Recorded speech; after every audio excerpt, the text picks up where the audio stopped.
সুপ্রিয় দর্শক শ্রোতা, আসসালামু আলাইকুম। লিটল টাটা টেবিল টক অনুষ্ঠান থেকে আপনাদের স্বাগত। সাথে আছি আমি সোহেল এইচ। দর্শক, আপনারা নিশ্চয়ই জানেন আমরা এই অনুষ্ঠানের মাধ্যমে সমসাময়িক বিষয় নিয়ে আলোচনা করে থাকি। তারই বাস্তবতায় আমাদের আজকের আলোচনার বিষয় রাজনীতি, নির্বাচন ও জঙ্গিবাদ। আর এ বিষয় নিয়ে আলোচনার জন্য আমাদের সাথে স্টুডিওতে উপস্থিত আছেন আওয়ামী লীগ এর সাংগঠনিক সম্পাদক আহমেদ হোসেন, বাংলাদেশ জাতীয়তাবাদী দল যুব দলের সভাপতি সৈয়দ মোয়াজ্জেম হোসেন আলাল, যদিও উনি এখন সাবেক, জাতীয় পার্টি এরশাদ এর উপদেষ্টা শামীম হায়দার পাটোয়ারি। আপনাদের তিনজনকে আমাদের স্টুডিওতে আমন্ত্রণ। আলাল ভাই, আপনাকে দিয়ে অনুষ্ঠানের সূত্রপাত ঘটাতে চাই। আজকে আমাদের আলোচনার বিষয় রেখেছি নির্বাচন, জঙ্গিবাদ। যদি প্রশ্নের জায়গাটি থাকে যে জঙ্গিবাদ খুব মাথাচাড়া দিয়ে উঠেছে, আজকেও বিভিন্ন জায়গায় রেড হয়েছে, এই জঙ্গিবাদ সম্পর্কে আপনার মতামত কী থাকবে? আপনাকে ধন্যবাদ। এটি আসলে জাতীয় পর্যায়ে অত্যন্ত অনুভূতিশীল একটি ব্যাপার, স্পর্শকাতর একটি বিষয়। এই বিষয়ে কথা বলতে হলে সবার আগে যেটা দিয়ে শুরু করতে হয় সেটা হচ্ছে যে আমাদের মধ্যে এখন জাতীয় ঐক্যের এবং সর্বক্ষেত্রে একমত হয়ে এর বিরুদ্ধে একটা প্রতিরোধ গড়ে তোলা একান্ত অপরিহার্য হয়ে দাঁড়িয়েছে। যেটা গতকালকেও সর্বশেষ সাবেক প্রধানমন্ত্রী, বিএনপির চেয়ারপারসন দেশনেত্রী বেগম খালেদা জিয়া, উনি ওনার একটা নাতিদীর্ঘ বিবৃতির মাধ্যমে যেটার তাগিদ অনুভব করেছেন এবং আবার সরকারের প্রতি আহ্বান জানিয়েছেন যে আসুন আমরা বসে একত্রে বসে আমরা এটার একটা প্রতিরোধ গড়ে তোলার একটা চেষ্টা করি। শুধুমাত্র এদেরকে দমন করে মেরে কেটে এটা শেষ হবে না, এটার জন্য মোটিভেশন দরকার, ন্যাশনাল ইউনিটি দরকার। না, তো ভালো কথা। জঙ্গিবাদের প্রশ্নে তো সকলকে এক টোনে এক সুরে কথা বলা উচিত। এবং এটা তো জঙ্গিবাদ তো একটা সশস্ত্র সংগঠন, এটা তো নিরস্ত্র নয়। কাজে সশস্ত্র সংগঠনকে তো আপনি পলিটিক্যালি আপনার ফাইট করতে হবে, পলিটিক্যালি কনসেনসাস এক জায়গায় আসতে হবে। এখন প্রশ্ন হচ্ছে ভাই যেটা বললেন যে জঙ্গিবাদের প্রশ্নে জাতীয় টেবিলে বসে আমরা ন্যাশনালি একমত হওয়ার জন্য টেবিল, আমরা একমত তো আছি। আপনার জায়গাতে একমত প্রকাশ করেন এবং আপনার জায়গা থেকে আপনি জঙ্গিবাদের বিরুদ্ধে বক্তৃতা করে পলিটিক্যালি এটা পিপুল মাইন্ড সেট আপ তৈরি করেন, ইটস গুড।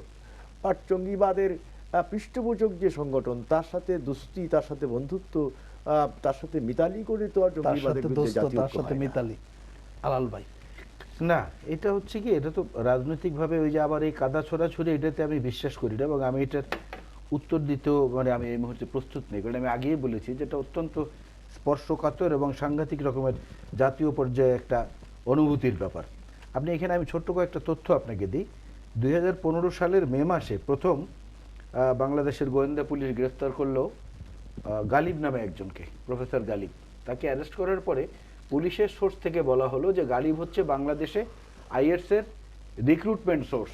সে এখানে আইএস এর যোদ্ধা হিসেবে এখানকার কি বলে উগ্রবাদী বিশ্বাসীদেরকে নিয়োগ দেয়। সেইটার রেফারেন্সে Wall Street Journal New York থেকে প্রকাশিত, তারা প্রকাশ করলো যে বাংলাদেশ হচ্ছে আইএস এর রিক্রুটমেন্টের একটি ঘাঁটি, পুলিশের রেফারেন্সে, খেয়াল করবেন। এরপরে ওই পুলিশ ওই বছরই আবার গ্রেফতার করলো জসিমউদ্দিন রহমানী নামে একজনকে। তাকে বলা হলো যে সে হচ্ছে জেএমবির আধ্যাত্মিক গুরু। সে আধ্যাত্মিক গুরুকে গ্রেফতারের পরে এবং এই গালিবকে গ্রেফতারের পরে আজ অবধি কি হয়েছে এটা সম্পর্কে কিন্তু পরবর্তীতে আর কোনো বিবৃতি নেই। তার মানে কি ওইখানে এটা বললো, তারা পুলিশের পক্ষ থেকে বললো, সেটা ইন্টারন্যাশনাল মিডিয়ায় প্রচার করা হলো, এরপর থেমে গেল। কিন্তু এখন সরকার বলছে আইএস নেই, কিন্তু এখানের জঙ্গিদের সঙ্গে আইএস এর কানেকশনে কারো কারো যোগাযোগ থাকতে পারে। তো এই আমরা এই জিনিসটাকে প্রচার করে দিলাম, আমরাই উস্কানি দিয়ে দিলাম, আবার আমরা এখন অস্বীকার করছি। এই যে দ্বিমুখী আচরণের মধ্য থেকেই কিন্তু ফাঁকে ফাঁকে এই জিনিসগুলো ক্রমশ বৃদ্ধি পাচ্ছে এবং শক্তি সঞ্চয় করছে। জি আহমেদ ভাই, আইএস একটা আর এখানকার জেএমবি দুটো সংগঠন। জেএমবি আমার দেশ থেকে এটার প্রডিউস হয়েছে এবং তাদের সময় হয়েছে, তারা যখন বিএনপি ক্ষমতায় ছিল তখন ফার্স্ট ইকোনমিক রিভিউ পত্রিকার কভার ছিল যে beware of Bangladesh, Bangladesh is a cocoon of terror, মানে সন্ত্রাসের অভয়ারণ্য হচ্ছে বাংলাদেশ, বাংলাদেশ থেকে সতর্ক থাকুন, সাবধান থাকুন। তারপরে কিন্তু আমরা তখন সেই সময়ের কথা বলতেই হয়, রেফারেন্স তো আসবেই।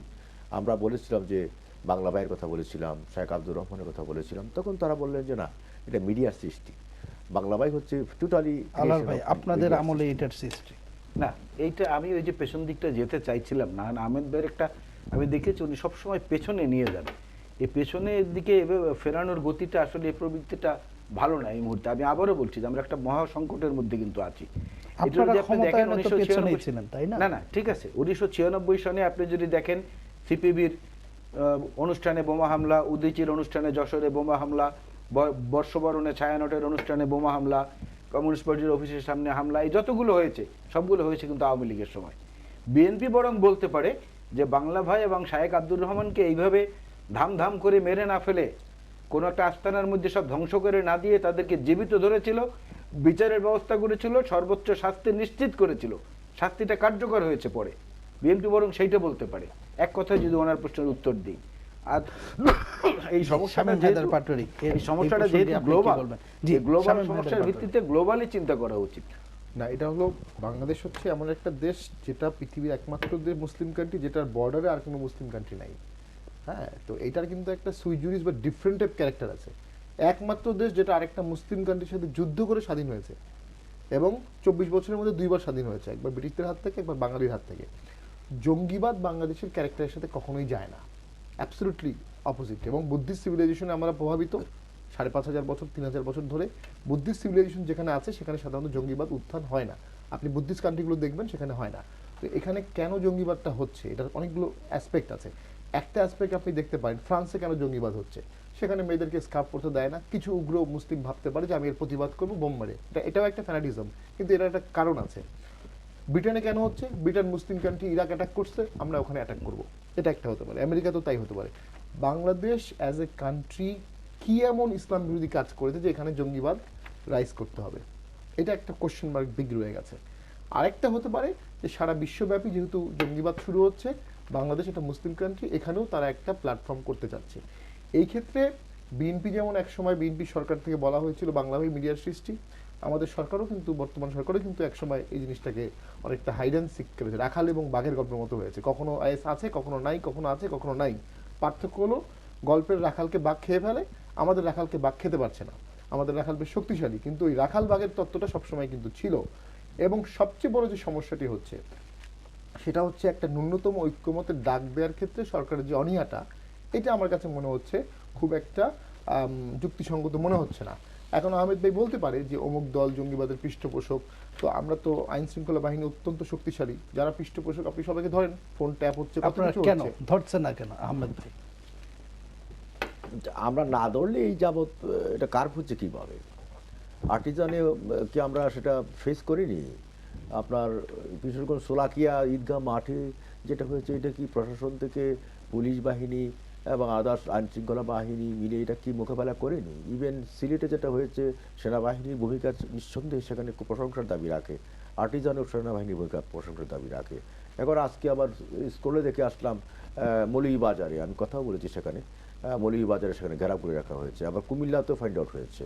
কারণ এটা তো একটা ভাইরাসের মতো হয়ে গেছে, এটা ভাইরাসের মতো হয়ে গেছে। সেই ক্ষেত্রে আমার কমিটমেন্ট, গভর্নমেন্টের কমিটমেন্ট, পার্টি পলিটিক্যালি আমি কতটুকু সুদৃঢ় সেটা দেখতে হবে। আমার প্রধানমন্ত্রী বঙ্গবন্ধু কন্যা Sheikh Hasina how much she is committed, একটা কথা ভালো বলেছেন আলাল ভাই, যে যত আক্রমণ হামলা সব আওয়ামী লীগের আমল হয়েছে, মানে Awami League is the target, প্রধানমন্ত্রী Sheikh Hasina is the target, এবং তাদের আমলে হয়নি। এবং এক কথা কি আজকে বিদায়ী বলতেই হবে যে এই যে পেছনে যেতে হয়, পেছনের কথা না আসলে তো বর্তমানটা পরিষ্কার হবে না। এগুলো পেছনটা থেকে তো আসবে, এই উৎপত্তি কোত্থেকে হলো। এবং এই পর্যন্ত আপনি কি দেখেছেন বিএনপি চেয়ারপারসনের কোনো জনসভায়, কোনো মিটিংয়ে কোনো বোমা বিস্ফোরণ হয়েছে, কোনো জঙ্গি হামলা হয়েছে, সন্ত্রাসী হামলা হয়েছে? কারণ তিনি সেই ক্ষেত্রে নিরাপদ, লাগে না। আমরা বিএনপি চেয়ারপারসনের জনসভায় কিংবা তার উপরে হামলা করতে তো জঙ্গি লাগে না। ছাত্রলীগালারা যেটা করেছে, যুবলীগালারা যেটা করেছে, কারওয়ান বাজার থেকে একদম আপনার সেই যে হোটেল শেরাটন পর্যন্ত, হোটেল বা সোনারগাঁ পর্যন্ত যেটা করেছে, একজন সাবেক প্রধানমন্ত্রীর গাড়ির উপরে গুলি করেছে, গ্লাস ভেঙেছে, তার সিকিউরিটিকে মেরে রক্তাক্ত করেছে, এবং সেই গুলিতে তিনি নিহতও হতে পারতেন। তো এরপরে জঙ্গির তো প্রয়োজন পড়ে না, যেখানে বুক চিতিয়ে তারা করছে এবং সেই ছেলেকে আবার প্রমোশন দিয়ে ওই এলাকার সাংগঠনিক সম্পাদক করা। 21 আগস্টের যে গ্রেনেড হামলায় লাগে না, এখানে 22 জন নিহত হলেন আইবুর রহমান সহ 500 জনের বেশি বিচার্য injured হলেন। এরা কিন্তু এই বিচারের ক্ষেত্রে বিষয় আমি তো এটা বলবো নিয়ে যে আমি মন্তব্য ছাত্রলীগ করবো কি না। এখানে কাউকে কিল করেছে কিনা, ছাত্রলীগের কোনো গ্রেনেড হামলায় বা কোনো বোমা বিস্ফোরণে এখানে কেউ নিহত হয়েছে কিনা, কোনো নারী নেত্রী নিহত হয়েছে কিনা, আরে বা মায়ের ছাত্রলীগের- পেটে শিশু কথা থাকতে বলে পারে না এগুলো নিশ্চিন্তে। সর্বদিকে শোনেন, গর্বে সেটা গুলি এগুলো করে। এই আপনার সংগঠন ছাত্র দলও কিন্তু একসময় স্লোগান দিয়েছে শেখ হাসিনা মুক্ত বাংলাদেশ চাই। এই জন্য আপনারাও খারাপ করবেন। In presence of prime minister Khaleda Zia আমরা খারাপ করছি কোথায়? আমরা তো জঙ্গিবাদের যারা পৃষ্ঠপোষকতা করছে তাদের কাছে বারবার বলছি যে আপনারা জঙ্গিবাদের পৃষ্ঠপোষকতা থেকে ছেড়ে আসুন, রাজাকার আলবদর ছেড়ে আসুন, জামাতকে ছেড়ে আসুন। আপনি এসে বলুন যে না আমি এখন অসাম্প্রদায়িক বাংলাদেশের পক্ষে কথা বলতে চাই, আমি সাম্প্রদায়িক রাজনীতিকে ধারণ লালন কিছুই করবো না, বাংলাদেশকে সাম্প্রদায়িক মুক্ত করতে চাই। এই স্লোগানটা আপনি দেন না কেন, এই বক্তব্যটা আপনি দিচ্ছেন না কেন, এই বক্তব্য দিয়ে আপনি কেন কুইট করছেন না যে হ্যাঁ আলাল আজ ভাই। থেকে আমি না, কুইট মানে এটা করলাম হচ্ছে কি যে আওয়ামী লীগ যে ছাঁচ তৈরি করে রেখেছে, ওই সাঁজে যদি আপনি পিঠা ভাজেন তাহলে তাদের মন মতো হবে। আর যদি আপনি অন্য সাঁজে ভাজেন তাহলে আপনি রাজাকার, মুক্তিযোদ্ধা হন আর যাই হন, আর যদি যত উদারপন্থী হন আপনি তখন জঙ্গি। আওয়ামী ওলামা লীগ আছে এদের একটা সংগঠন, আওয়ামী ওলামা লীগের নেতারা বলছে এক গ্রুপ আর এক গ্রুপ, কিন্তু ওরা হচ্ছে আনসারুল্লাহ বাংলা টিমের সদস্য। এবং শুধু তাই না, ওরা আনসারুল্লাহ বাংলা টিমের জন্য কাজ করে, এমনকি আইএস ম্যাগাজিন দাবিক এবং আল কায়েদার ম্যাগাজিন ইন্সপায়ার এই দুইটার বাংলা অনুবাদও করে এই আওয়ামী ওলামা লীগের নেতারা। পারলে অস্বীকার করুক, আমি পত্রিকার রেফারেন্স দিয়ে বলছি কোন কোন পত্রিকা আসছে। এ হলো এক। আর দ্বিতীয় হলো আরেকটা কথা বলি আপনাকে, আমি যে কথাটা বলেছি যেটা একটা গ্লোবাল একটা ব্যাপারের মধ্যে জড়িত রয়েছে। আপনি আইএসকে অস্ত্র এবং বিস্ফোরক সরবরাহকারী প্রতিষ্ঠানগুলোর মধ্যে ভারত রয়েছে, রাশিয়া রয়েছে, টার্কি রয়েছে, ইউএসএ রয়েছে, ব্রাজিল রয়েছে, রোমানিয়া রয়েছে, নেদারল্যান্ড রয়েছে, চায়না, সুইজারল্যান্ড, অস্ট্রেলিয়া, চেকোস্লোভাকিয়া এরাও রয়েছে। তো এর মধ্যে বাংলাদেশ তো কোনো বিচ্ছিন্ন দ্বীপ না, সেই জায়গায় কিন্তু জাতীয়ভাবে তারা ঐক্যবদ্ধ হয়েছে, হয়ে তারা প্রসেস বের করেছে হাউ টু প্রোটেক্ট দিস। আর এইখানে কথাই বলা যাবে না, আলোচনার কথা বললেও না বলবে আপনার জায়গায় বসে আপনি বলেন। আরে মসজিদের জামাত কি ইমাম সাহেব একা দাঁড়িয়ে পড়বে আর বাকিরা যে কোনো জায়গায় দাঁড়িয়ে পড়বে, তাহলে জামাত হয়? আহমেদ ভাই, না না আপনি তো কথা বলছেন, আমি তো এখানে আপনার কথার মধ্যে কোনো ইন্টারফেয়ার করিনি, খুব পেশেন্টলি হেয়ার করতেছিলাম, ধৈর্য সহকারে শুনছিলাম। এই ধৈর্য সহকারে শোনাটাও তো একটা গণতান্ত্রিক মূল্যবোধের অংশ বিশেষ, তাহলে আমার মধ্যে গণতান্ত্রিক কালচার আছে। তা আপনি যে বিষয়টা বলছিলেন কোন বিষয়টা আমার মনে নেই, আপনার কোন বিষয়টা বলতে চাচ্ছিলেন? আপনার কোশ্চেনটা ছিল আপনাদের আমলে জঙ্গিবাদের ব্যাপারটা। ওই যে বাইদের আমলে জঙ্গিবাদের ব্যাপারটা, জঙ্গিবাদের এখন প্রশ্ন হচ্ছে ঠিক আছে, ওকে অল রাইট, আমি এখনো বলছি। এবং একটা কথা বললেন যে আমাদের উলামায়ে লীগ একটা আওয়ামী, এটা কিন্তু আমি ক্লিয়ার করা উচিত, মেসেজটাকে আরও পরিশুদ্ধ করে বা মানুষকে জানানো উচিত যে আওয়ামী উলামা লীগ বলতে আওয়ামী লীগের কোনো অ্যাফিলিয়েটেড সংগঠন নেই। এখন প্রশ্ন হচ্ছে হ্যাঁ তাহলে আপনাদের নামে চলছে কীভাবে? হ্যাঁ আমরা এই কথাটাও ক্লিয়ার করে বলছি যে আমরা ক্ষমতা আসার পরে শুধু আমাদের না, তাদের আমলে তারাও যখন ক্ষমতা আসবেন একই কথা, বাংলাদেশে কিছু ছাতার মতো, ব্যাঙ্গের ছাতার মতো কিছু সংগঠন দাঁড়িয়ে যায়।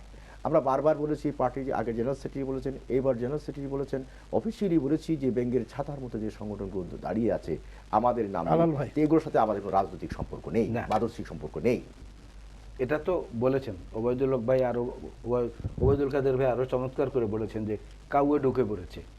এটা দল ক্ষমতায় থাকলে স্বাভাবিক, আহমেদ ভাই এটা খারাপ বলেন না। এটা বিএনপিও যখন ক্ষমতায় ছিল বা ভবিষ্যতে যদি কখনো সুযোগ হয় আসার, তাহলে এরকম কিছু দোকানপাট গজাবে। যদি আমাদের এখানে তাদেরকে নিয়ন্ত্রণ করতে হবে, সুবিধাবাদীরা আওয়ামী লীগের কথাবার্তা না, এই বিষয়ে কি বলবেন? না এটা তো হবেই, আপনার যখন রাজনীতিটা অতিমাত্রায় কর্মী নির্ভর হয়ে যাবে তখন স্বাভাবিকভাবেই সুবিধাবাদীরা অনেক বেশি অ্যাডভান্টেজ পাবে, তারা আগাবে, বহু লোক এখন ছাত্রলীগ করবে, এটা খুব স্বাভাবিক।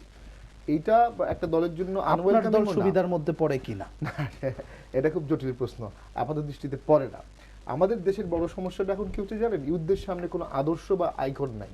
যেমন বঙ্গবন্ধু 24 বছর তার দীর্ঘ মানে পাকিস্তান পিরিয়ডের রাজনীতিতে উনি ইউথদের সামনে কিন্তু একটা স্বাধীনতার আইকন দিয়েছিলেন, সামনে একটা স্বাধীনতা ছিল, সবাই সেই জন্য প্ল্যাটফর্মে ঐক্যবদ্ধ হয়েছিল। এখন আমাদের 4.5 কোটি ইউথ, মানে রিসেন্ট আরো কম বেশি হতে পারে, এই 4.5 কোটি ইউথের জন্য কি আইকনটা আছে? রাজনৈতিক আইকনও নাই, অর্থনৈতিক আইকনটাও আছে, কিন্তু সেখানে ইউথের অংশগ্রহণটা খুব কম। তো সেখান থেকে তো জঙ্গিবাদের একটা এর সাথে যুক্ত হয়েছে হতাশা। কেন হতাশা? আপনি ছাত্রলীগ করলে আপনি ফার্স্ট ক্লাস ফার্স্ট না হলেও ভার্সিটি টিচার হতে পারবেন, আপনি ছাত্রলীগ করেন না, আপনি ফার্স্ট ক্লাস ফার্স্ট হলেও আপনার চাকরি হবে না। এটা এখন ন্যাকেড ট্রুথ সব ক্ষেত্রেই। এবং শুধু তাই না, সরকারের ঊর্ধ্বতন কর্মকর্তা ওপেনলি কয়েক জায়গায় বলেছে যে ছাত্রলীগ করো, তোমাদের ভাইবা দেওয়া লাগবে না, রিটার্ন দিলেই চলবে।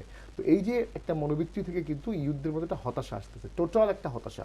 এবং আমাদের সিনিয়র নেতৃবৃন্দ, আপনি দেখেন এই জঙ্গিবাদের মতো একটা ঘটনা, সিলেটের এত ভয়ঙ্কর ন্যাক্কার জন্য একটা ঘটনা ঘটেছে, র্যাবের গোয়েন্দা প্রধান সিঙ্গাপুরে মৃত্যুসজ্জায় মারা যাচ্ছেন, সেই সময় কিন্তু আমাদের বড় দলের বড় নেতারা কিন্তু একদম ইম্যাচুর কথাবার্তা বলছেন, মানে একজন আরেকজনকে দোষারোপ করা, দায়ী করা, যেটা খুবই অনাকাঙ্ক্ষিত। মানে আপনি সমস্যার সমাধানের দিকে না গিয়ে সমস্যার একটা হাস্যকর সমাধান করছেন, যেটা জামাত বিএনপির কাজ।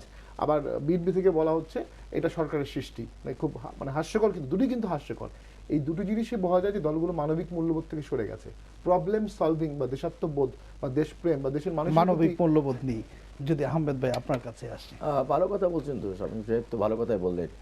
সুন্দরগঞ্জ থেকে ফিরে এলেন, সুন্দরগঞ্জের সুন্দর মানুষ সুন্দর কথা বলছেন, কিন্তু this is not right total. এটা এই যে এটা কি নতুনভাবে বলবেন আপনি? আমাদের সময় ফ্রাস্ট্রেশন দেখা দিয়েছে, আর বিএনপির আমলে কী ছিল তো। সুতরাং বিষয়টা হচ্ছে যে যারা জঙ্গিবাদকে ধারণ করে লালন করে, যারা জঙ্গিবাদ হচ্ছে তাদের ফিলসফি, সাম্প্রদায়িক উগ্র সাম্প্রদায়িকতা তাদের ফিলসফি, তারা সেই ফিলসফি দিয়ে তাদেরকে মোটিভেট করে, পলিটিক্যালি মোটিভেট করে।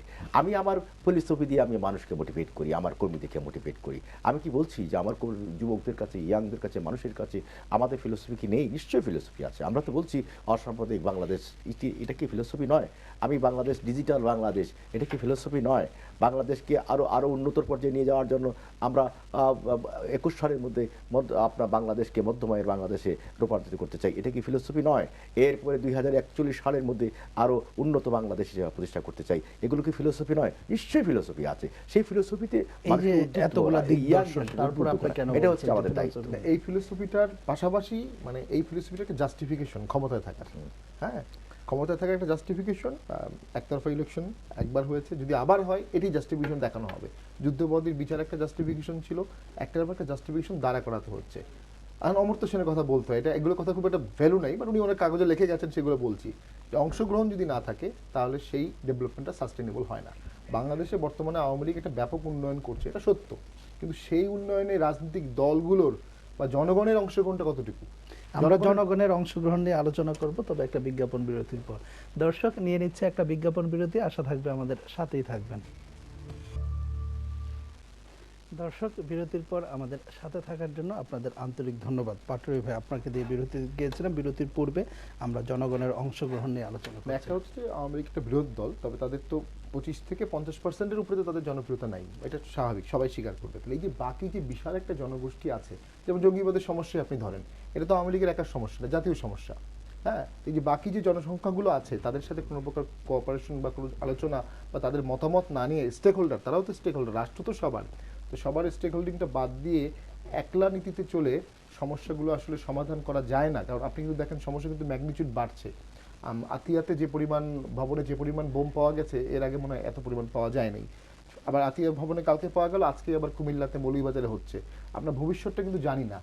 তো একটা মোটামুটি জঙ্গিবাদের বিরুদ্ধে ঐক্যমত করার একটা প্রয়োজনীয়তা কিন্তু আমরা অনুভব করি ঐক্যমতে সবসময়। কেন আসতে পারছি না কেন? এই যে আপনি বলছেন এখন মূল ইস্যুটা আমাদের দেশে কেউ কিন্তু জঙ্গিবাদের পছন্দ পক্ষে না। করে না, কেউ পক্ষে না। এই ধরনের একটা না, একটু যদি আমি বলতেই চাই যে এই জঙ্গিবাদের সাথে আসলে নির্বাচনের কোনো সম্পর্কের জায়গা না, আছে না, না, কিনা, না, নাই। বা এটা লং রানে কি কোনো দলকে এটাকে চিন্তা করছে কিনা, না না, জঙ্গিবাদের নির্বাচনের সাথে জঙ্গিবাদের সম্পর্ক যে একটা অস্থিতিশীল পরিবেশ তৈরি করে একটা অস্তিত্ব- হয়তো হ্যাঁ, বা এটা তো নির্বাচনের আছে, দিকে এটা- যাওয়া। এটা আছে একটা স্টেবল সিচুয়েশনটাকে স্টেবল করা, আপনার সেটা তো আছেই। আর এটা কোত্থেকে হচ্ছে, কিভাবে হচ্ছে, দেশের স্বাভাবিক পরিস্থিতিকে অস্বাভাবিক করে দেওয়া, রাজনীতিটাকে ঘোলাটের মধ্যে পরিস্থিতি তৈরি করে দেওয়া, এবং এই জন্য ঘোলা পানিতে যাতে অন্যরা কেউ মাছ শিকার করতে পারে তাদের জন্য একটা পথ তৈরি করে দেওয়া, এটা তো আছেই, এটাতে নেই কথা বলা যাবে না। এখন এইগুলো কিভাবে হচ্ছে, কেন হচ্ছে, কোথা থেকে আসছে, কারা করছে, এটা তো পরিষ্কার যে আমরা কেন পরিষ্কার নই, আমরা কি বুঝি না? জেএমবি তৈরি হয়েছে বাংলাদেশে, এবং এটা ঠিক এখন জামাতের একটি কিন্তু দৃশ্যমান নয়, আপনাকে বুঝতে হবে জামাত ভেরি সাইলেন্ট ওয়ার্ক করছে। সাইলেন্ট ওয়ার্কটা কী করছে এটা দেখার বিষয়। এবং এখানে জেএমবি রিক্রুটমেন্টটা করতে হচ্ছে, রিক্রুটমেন্ট তো পাবলিকের কাছ থেকে হচ্ছে না, একটা রাজনৈতিক প্ল্যাটফর্ম থেকে হচ্ছে। এটা এখন রাজনৈতিক প্ল্যাটফর্ম বলতে সাম্প্রদায়িক সাম্প্রদায়িক রাজনীতি বিশ্বাস করে, মৌলবাদী রাজনীতি বিশ্বাস করে, সেটা জামাত একেবারে কট্টর জামাত। তো সে কট্টর মৌলবাদী সংগঠন জামাতের কাছ থেকে রিক্রুটমেন্ট হয়, সেখান থেকে রিক্রুটমেন্ট হয়ে এগুলো জেএমবি হচ্ছে, উগ্রবাদী হচ্ছে, সন্ত্রাসী হচ্ছে। এবং সেই কারণে আমি বলছিলাম এটা হচ্ছে যদি একটু অন্য প্রসঙ্গে আসি, যে আগামীকালকে কুমিল্লা নির্বাচন, সেই ক্ষেত্রে নির্বাচন নিয়ে আপনাদের কি চিন্তা ভাবনার জায়গায় আছে? না, আমি আসছি আপনার ওই জায়গায়। এই জায়গায় একটু এর আগে একটু খুব সংক্ষেপ করে বলতে চাই যে নির্বাচনের সাথে আপনি এটাকে সম্পর্কিত করার চেষ্টা করেছেন। নির্বাচনের সাথে সম্পৃক্ত করার বা সম্পর্কিত করার চেষ্টাটা করতে হলে সার্বিক পরিবেশটাও কিন্তু বিবেচনায় নিতে হবে একই সঙ্গে। আমি কারো পক্ষে বিপক্ষের কথা বলবো না, কারণ বললেই বিতর্ক হবে। আমরা বিভিন্ন মতে পথে বিশ্বাসী। জাতিসংঘের মানবাধিকার সনদ যেটা, সেই সনদে বাংলাদেশও একটি স্বাক্ষরকারী দেশ। সেই সনদে সুষ্ঠু নির্বাচন সম্পর্কে যেটা বলা আছে সেটা হচ্ছে যে সুষ্ঠু নির্বাচন মানে নিয়মমাফিক নির্বাচন করে ফলাফল ঘোষণা করে দেয়া, এটা সুষ্ঠু নির্বাচন না। সুষ্ঠু নির্বাচন হচ্ছে সেটা যেটায় যারা হেরে গেছে তারাও উৎসাহ সহকারে অংশগ্রহণ করেছে, সেটাই হলো সুষ্ঠু নির্বাচন ওই সনদ অনুযায়ী। আপনারা হেরে গেছেন, কেন আপনারা আসেননি? সেই দিকে যদি সেই দিকে যদি তাকায় তাহলে সবারই নতুন করে চিন্তা ভাবনা করা উচিত। যে কথাটি শামীম সাহেব বলার চেষ্টা করেছেন, সেই জায়গাটায় সেই চিন্তা চেতনার মধ্যে যদি সারাক্ষণ আওয়ামী লীগ শুধু জামাত ফোবিয়ায় ভোগেন, জামাতকে বিএনপির সঙ্গে গাঁটছড়া বাঁধার জন্য একটা কাল্পনিক ফোবিয়ায় ভুগতে থাকেন, তাহলে ওই পথে যাওয়া হবে না। কারণ দায়িত্বটা কিন্তু সরকারের। আমরা ক্ষমতায় থাকলে আমাদেরই দায়িত্ব ছিল এটা। যেহেতু আওয়ামী লীগ আছে, দায়িত্বটা তাদের উপরেই। সেই দায়িত্বটা তারা যদি পালন করে তাহলে পরিবেশটা আপনা আপনি সৃষ্টি হয়ে যায়, কোনো সমস্যা থাকে না। না, ফোবিয়া কথাটা এখানে গ্রহণযোগ্য নয়। আর গাঁটছড়া তো আপনারা বেঁধেই আছেন, বিএনপি জামাত তো গাঁটছড়া বেঁধেই আছে। এই গাঁটছড়াটাকে আমরা চাচ্ছি যে গাঁটছড়াটা আপনারা ছিন্ন বিন্দু করে দেন। আপনারা বলেন আজ থেকে আর জামাত আমার বন্ধু না, মিত্র না, এবার রাজনৈতিকভাবে সে আমার শত্রু, মহাদর্শকতা আমার শত্রু। এই কথাটা বললেই তো আপনার প্রবলেম অনেক কিছু চলে যায়, অনেক প্রবলেম সলভ হয়ে যায়, দরজা খুলে যায়, বদ্ধ কপাট খুলে যায়। কাজে আমার কথা হলো যে দেং শিয়াওপিং চীনের বলছে না, আমার কথাটা বলছেন আমার let me finish brother. Deng শিয়াওপিংয়ের একটা কথা খুব উল্লেখযোগ্য। তিনি বললেন যে বিড়ালটা কালো না সাদা সেটা দেখার ব্যাপার না, বিড়ালটা শিকার ধরতে পারে কিনা সেটা হচ্ছে আসল ব্যাপার। এখন প্রশ্ন হচ্ছে যে বিএনপিকে তো আমরা চাই সাদা কালো হিসেবে আমরা করতে চাই। বিএনপিকে তো চাই অসাম্প্রদায়িক বাংলাদেশের ধারায় ফিরে আসুক, মুক্তিযুদ্ধের ধারায় ফিরে আসুক। তারাও বলুক যে জামাত হচ্ছে বাংলাদেশের একমাত্র শত্রু, জামাত হচ্ছে মুক্তিযুদ্ধের ঘাতক। এই কথাটা ওই যে কথাটা আমি বলেছি যে ওনারা যে স্বাদ তৈরি করেছেন ওই সাজ অনুযায়ী পিঠা ভাজলে মুক্তিযোদ্ধা রাজাকার হয়ে যায়, রাজাকার মুক্তিযোদ্ধা হয়ে যায়। আমি আমার কথা করবেন ঠিক না, আমার কথা আপনি করবেন কেন? পৃথিবীতে আপনারা তো তাই বলছেন বারবার জামাতের সঙ্গে থাকতে হবে, একটা কথা ভাই কেন জামাতের সঙ্গে তো আমাদের আদর্শিক বিরোধ, তাদের সঙ্গে আমাদের রাজনৈতিক নির্বাচনী জোট, অন্য কিছু তো না। নির্বাচনী জোটই তো আদর্শিক জোট না। কি আদর্শের কাছাকাছি না হলে নির্বাচনী জোট হয় না। হ্যাঁ, কালকে যদি আমার নির্বাচনী জোট জাতীয় পার্টির সাথে হয়, জাতীয় পার্টি কালকে যদি জামাতের পক্ষে চলে যায়, তার সাথে আমার নির্বাচনী জোট হবে না। আদর্শের কাছাকাছি থাকতে হবে। এখানে একটা ব্যাপার হলো কি, সামনে যে ইলেকশনটি হবে এটা আমার ব্যক্তিগত অভিমত যে বিএনপি যদি এটা বর্জন করে তো বিএনপি এটা এফোর্ড করতে পারবে না পরপর দুটো ইলেকশন বর্জন করা তাদের সাংগঠনিকভাবে।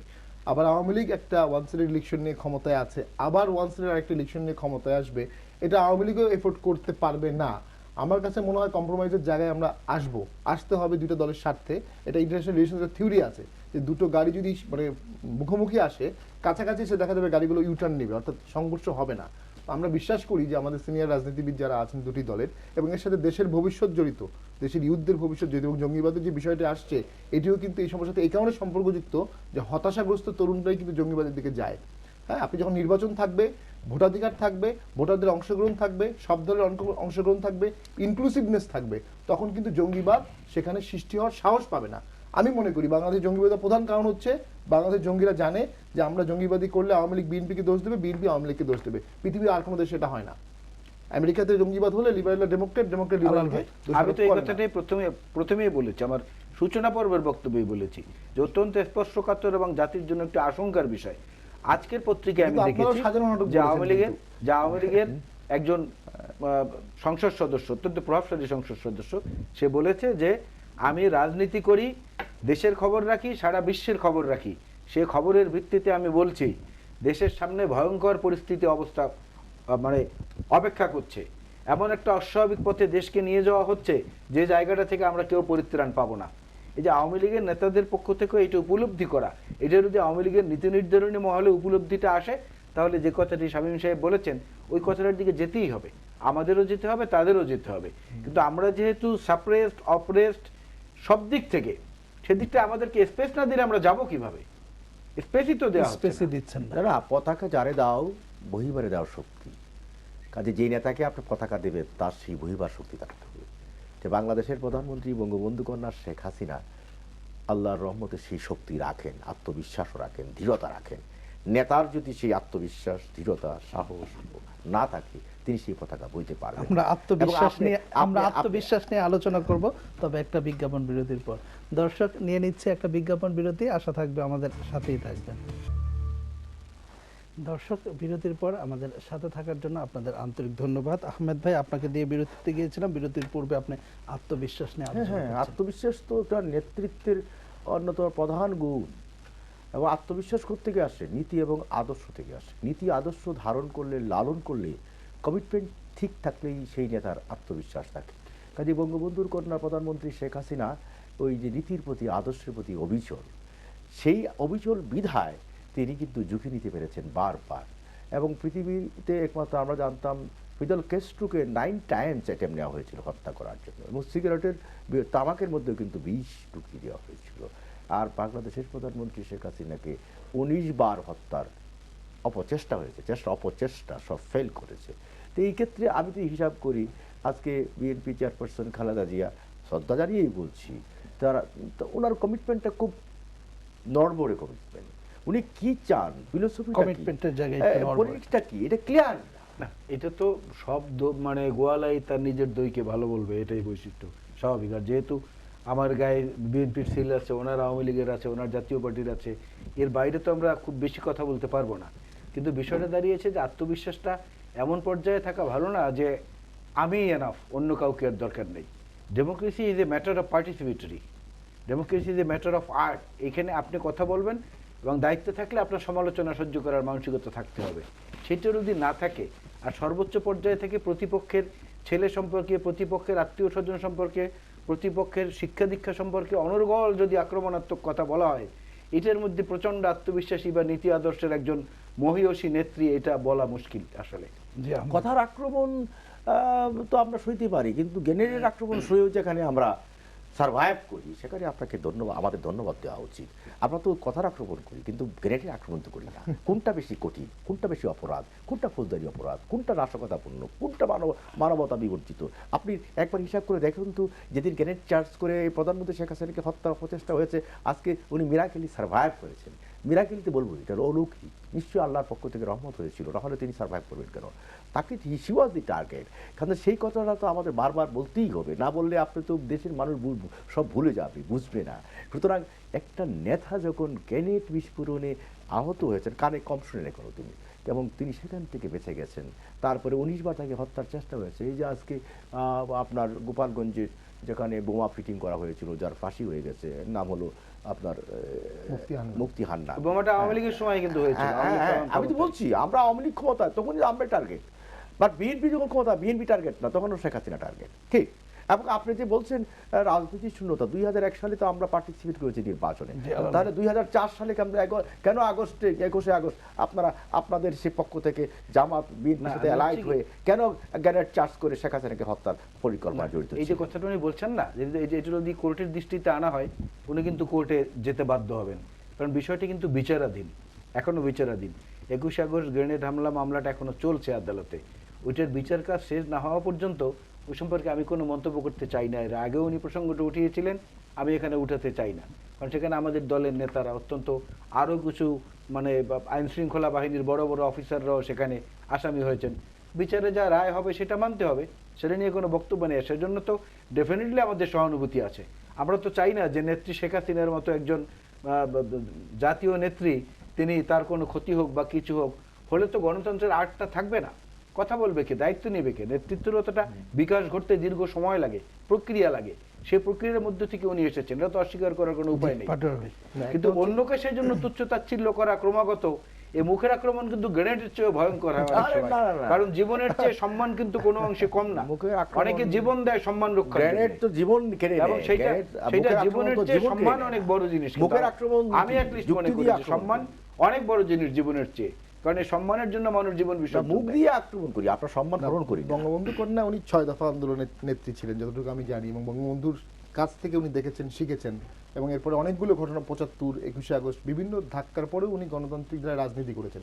এটা অনেক ম্যাচুর করেছে, অবশ্যই স্টেটসম্যানশিপ আছে। তবে একটা জায়গায় আমি প্রবলেম অনুভব করছি, এটা আমার ক্ষুদ্র জ্ঞানে আমি অনুভব করি। 72, 73, 74 সালেও বঙ্গবন্ধু বাংলাদেশের বঙ্গবন্ধু ছিলেন সবার, হঠাৎ করে সে বঙ্গবন্ধু আস্তে আস্তে শুধু আওয়ামী লীগের বঙ্গবন্ধু হয়ে গেলেন। আজকেও আমার মনে হয় জাতীয় সমস্যার মূল কারণ হচ্ছে বঙ্গবন্ধু কন্যা শুধুমাত্র আওয়ামী লীগের বঙ্গবন্ধু কন্যা হয়ে আছেন। একটু জাতীয়ভাবে জাতীয় সমস্যা বা একটা ঐক্যমতের কথা যেটা আমরা বারবার বলছি, এখন যদি ফিডেল ক্যাস্ট্রোর ছোট ভাই রাউল ক্যাস্ট্রোর সাথে ব্যারাক ওবামা এসে দেখা করতে পারে, আর যদি মোদি তার শপথ অনুষ্ঠানে পাকিস্তানের প্রাইম মিনিস্টারকে ডাকতে পারে, আমাদের একটা ছোটখাটো একটা লুজ ঐক্যমত জাতীয় স্বার্থে করতে গিয়ে এত বাধা কোথায়, এটা আমি আসলে কিন্তু বাধা বুঝি না। কোথায়? না, এই বিষয়ে বারবার রিপিট করেছি, বাধা কোথায়। আমাদের এক টেবিলে বসে যখন প্রধানমন্ত্রী শেখ হাসিনা, খালেদা জিয়া চেয়ারপারসন বিএনপির, তাকে ফোন করে বললেন যে আপনি গণভবনে আসুন, কথা বলি, কথা বলে আমরা ঠিক করি যে নির্বাচনটা কিভাবে হবে। ওই যে এটা বিএনপির একটা ভুল ছিল। কিন্তু ওইটা যে উনি ভুল করলেন, পরে বললে উনি সহিংস পথে চলে গেলেন। তারপরে দেখেন, পরিবেশটা তো খালি এক সাইড থেকে হবে না, দুই সাইড থেকে হবে। ইভেন কোকুল, ওনার ছেলে মারা যাওয়ার পরে প্রধানমন্ত্রী চলে গেলেন ওনার বাড়িতে, ওনাকে যেভাবে অসম্মান করা হলো, যে অপমান করা হলো, যে দেশের প্রধানমন্ত্রী সেখানে গেলেন, আলাল দরজা ভাই, খুললেন আপনারা না। হাত বাড়িয়ে দিচ্ছেন। হ্যাঁ, না, এই যে দুটো উদাহরণ উনি দিয়েছেন না, এই দুটি উদাহরণের উপরে আমি সুনির্দিষ্ট করে বলতে চাই। একটা হলো উনি গেলেন দেখা করতে বেগম খালেদা জিয়ার সঙ্গে, মানে বর্তমান প্রধানমন্ত্রী গেলেন সাবেক প্রধানমন্ত্রীর সঙ্গে। বিষয়টাকে যদি আমরা এইভাবে দেখি, সে সাবেক প্রধানমন্ত্রী 93 দিন ধরে বিদ্যুতের লাইন কাটা, টেলিফোনের লাইন কাটা, সামাজিক সংযোগের মাধ্যম কাটা, খাদ্য সরবরাহ বন্ধ, এই অবস্থায় উনি আছেন। সেই সময় ওনার ছেলের লাশ আসলো, সর্বকনিষ্ঠ ছেলের লাশ। তাকে দেখতে গেলেন, দেখতে গেলেন, দেখা হলো না, যেভাবেই হোক হলো না। আপনারা যদি বিএনপির ভুলও বলেন, আমি সে সম্পর্কে কোনো প্রতিবাদ বা তর্ক করব না, বা যাই করেন, কিন্তু ওই সময়ের পরিস্থিতিটা বুঝতে হবে যে একটা জেলখানায় কন্ডেম সেলে মানুষ যেভাবে থাকে সেইভাবে বেগম খালেদা জিয়া ছিলেন এবং তার ছেলে সেইখানে এসেছে। এক, দুই হচ্ছে যে ওইখান থেকে আজকের যিনি প্রধানমন্ত্রী তিনি ফেরত আসার পরে বোধহয় বাসা পর্যন্ত ফিরতে পারেননি, গণভবন পর্যন্ত। তখনই আমরা টেলিভিশনে স্ক্রলে দেখলাম বেগম খালেদা জিয়ার নামে একত্রে 9টি পেট্রোল বোমা হামলার মামলা করা হয়েছে। কোথায়? 14 গ্রামে, একসঙ্গে 9টি। এখন যদি আমরা ধরে নেই যে প্রধানমন্ত্রীর সঙ্গে ওনার দেখা হয় না, ওনার এই শোকাতুর অবস্থায়, এরকম একটা বিশ্রী একটা মানসিক যন্ত্রণা পূর্ণ অবস্থায় তার প্রতিশোধটা সাথে সাথে নিয়ে নিলেন, তো উদাহরণ দিলে তো এরকম দেয়াই যায়। কিন্তু সবকিছু ঝেড়ে ফেলে আগানোর মানসিকতাটা তৈরি করতে হবে তো যারা ক্ষমতায় আছেন, দায়িত্বে আছেন, তাদের পক্ষ থেকে। জি আহমেদ ভাই। সুখে দুঃখের মাঝে, বেদনার মাঝে যিনি বিনয়ী হতে পারেন তিনি তো নেতা। কাজে এই দুঃখে সুখের মাঝে, কষ্টের মাঝে তিনি বিনয়ী হতে পারলেন না, তিনি বদ্ধ হতে পারলেন না। আর যারা বলছেন যে আপনার খাওয়া দাওয়া বন্ধ হয়ে গিয়েছিল, বিদ্যুৎ সব বিচ্ছিন্ন হয়ে গিয়েছিল, খাওয়া দাওয়া না থাকলে আপনি বাঁচলেন করা হয়েছিল সরকার থেকে, গিয়েছিল না। এবং পেট্রোল বোমা দিয়ে আপনি নিজেকে নিজে অবরুদ্ধ করেছেন, সারা দেশকে অবরুদ্ধ করার চেষ্টা করেছেন। একটা দেশকে যখন পেট্রোল বোমা দিয়ে নিজেকে নিজে অবরুদ্ধ করলেন, আর 90 দিন থাকার পরে অবশ্যই টায়ার্ড হয়ে আহমেদ ভাই বাড়িতে ফিরে ধন্যবাদ। গেলেন। কেউ আমাদের বলেনি আলোচনা আপনাকে জমে যেতে। উঠেছিল, কিন্তু সময় স্বল্পতার জন্য অনুষ্ঠান আর দীর্ঘায়িত করতে পারছি না। দর্শক, এই ছিল আমাদের আজকের আয়োজন। আগামীকাল একই সময়ে অন্য কোনো বিষয় নিয়ে আপনাদের সামনে হাজির হব। সে পর্যন্ত ভালো থাকবেন, সুস্থ থাকবেন। আল্লাহ হাফেজ।